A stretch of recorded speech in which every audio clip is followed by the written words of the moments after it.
you're doing great. Oh yeah. We're very happy to be here.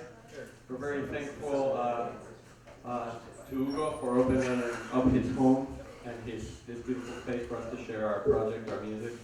So thank you for having us. Thanks for sharing your music with us as well. We really appreciate that.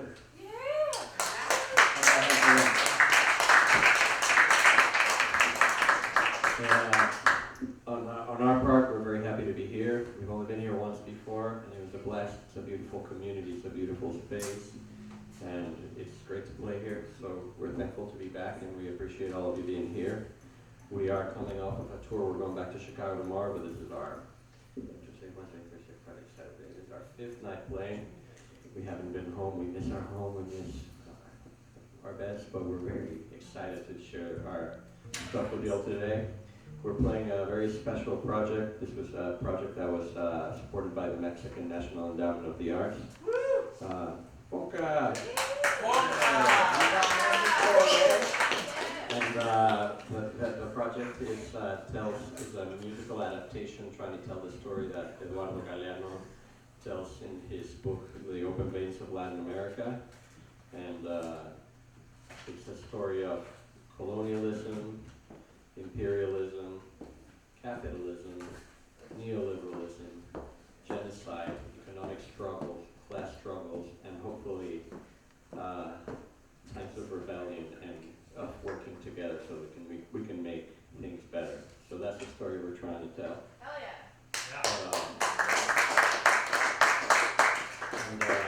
But not only that, we don't want to just focus on all the bad shit that happened through all these centuries of colonialism, but also we want to focus on the good stuff that comes out, because there's a great cultural heritage that amounts this continent that came from all these people, some willing, some unwilling, but nonetheless we had to come together, and there is a very vast, very rich cultural heritage. So besides trying to take you on a journey through time, hopefully we'll take you on a journey through this continent. Every piece is influenced by a different art and a different musical style and a different culture in this continent. And so we try to bring them together, and hopefully you'll hear that's part of our story. I apologize to those of you who don't speak Spanish, because most of the lyrics are going to be in Spanish. One song, if we get to it, has some poems in English. They're not nice, but I didn't write them. They're direct quotes of some very exciting characters of this country, so much to think about. I'm going to tell you the names of the pieces because you're not going to hear them later, except if you speak Spanish. So the first one is an overture. It's called The Open Veins of Latin America. And then we go with Avia Yala, which is a name given by people in the decolonial movement, trying to take back the story of that was taken and then forced upon them by European people, and it means land of abundance, and it's a name that people from the original civilizations and cultures of this continent are adopting to name the continent that once was their own, but then was taken away and renamed by someone else. So the second one is Avia Yala. The third song is called Pachacuti, which means the world upside down. And it's about what happens when you're here living your beautiful life in your own way, and then someone comes and is like, hey, this is not your home now, this is my home. Hey, this is how you work that land. Now I profit from it. You actually follow my God now. You actually eat my food now. You actually speak my language now. And so the world upside down. What you thought was, it's no longer, and you have to live by somebody else's terms. So that's the third piece. The fourth piece, La Fiebre del Oro, the gold fever, is about never reaching. It's about the never-ending thirst for gold, money, and power that run colonialism and still runs a lot of this world. The fourth one is El Jinete y el Caballo, the rider and the horse, which is about an analogy that Galeano makes about how the division of labor works in this world. The division of labor in the colony worked like the division of labor between a rider and a horse. That's the analogy he makes. The following piece is called La la nostalgia peleadora de Tupac Amaru, the fighting nostalgia of Tupac Amaru. He was a descendant of the Incas, and he led the greatest rebellion against the Spanish in Peru, in Cusco. And then after that, we'll play a song called Human Fuel.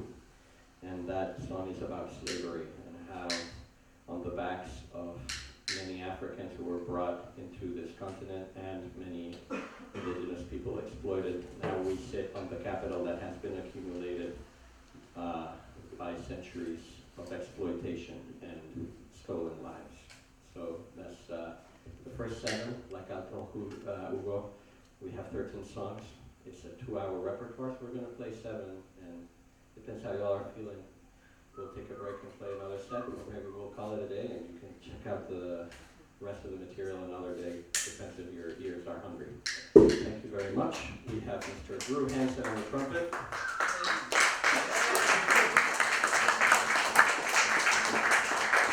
Mr. Ewan Edmonds on the trombone. And also on the keyboard back there, Javier Resendiz. A little closer to me, Mr. Kit Lyles on the upright bass. And on spoken word, and if we get to them a couple songs, singing vocals, Mr. Juan Daniel Castro.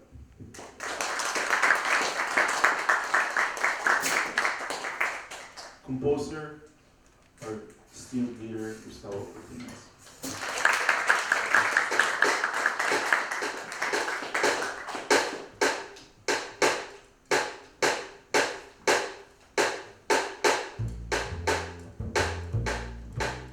Hay ángeles que todavía creen que todos los países terminan al borde de sus fronteras.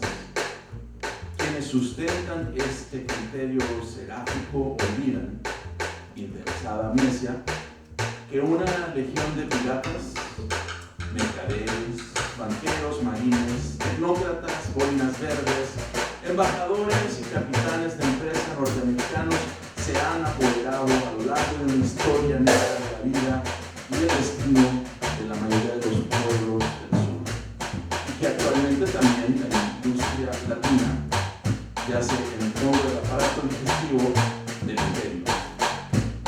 Existen en Latinoamérica dolorosas razones para creer en la mortalidad de las fortunas que la naturaleza otorga y el imperialismo usurpa.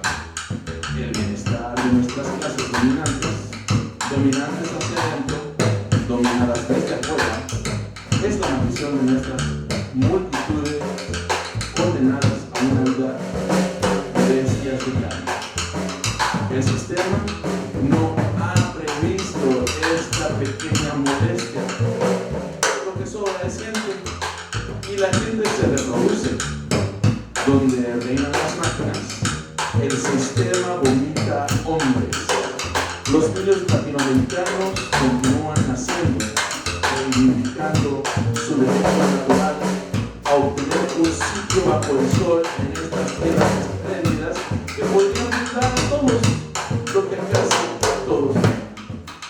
La impunidad es todavía posible porque los pobres no pueden desencadenar la guerra. Las luchas de clase no existen, se decretan. En cambio, existen las clases sociales. Y a la opresión de unas por otras se le denomina estilo occidental de vida. Tenemos todo prohibido, salvo cruzarnos de brazos.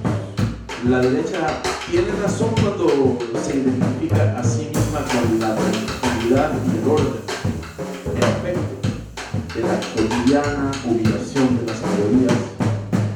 Pero el fin, la tranquilidad de que la injusticia siga siendo injusticia y el hambre hambrienta. La perpetuación del actual orden de las cosas es la perpetuación del